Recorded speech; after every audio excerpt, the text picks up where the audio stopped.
असलं मटणाचं ताटी पण एकदम फ्री मध्ये महिना घेतली आणि दुपारच वांग वांग करत चाललो. ह्यो हाय बकासूर. आज हाय बकासूरचं बांडगावला बोकाड आणि हे आहे तर बकासूरचं दाजे, म्हणजे आपलं पण दाजेच. ह्या वेळेस एवढी काय गर्दी नव्हती, नाहीतर पाय ठेवाय जागा नसती. लांबनच पाया पडलो. मसुबाला म्हणलं घे मानून. बकासूर म्हणतोय नुसतं जेवाय आलाय का, लांबनच पाया पडताय. आधी पहिल्या 2-4 पंक्ती वाढाव म्हणलं, म्हणजे शेवट जेवाय बसल्यावर मज्जाच मज्जा.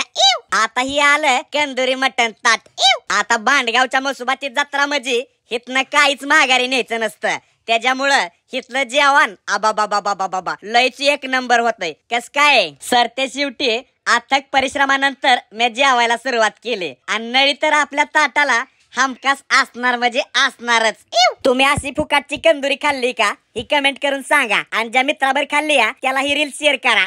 शेवटी आपण यांना पाहिलं का, उंची 4 फूट 2 इंच, वरनं गोरा, सडपातळ बांधा.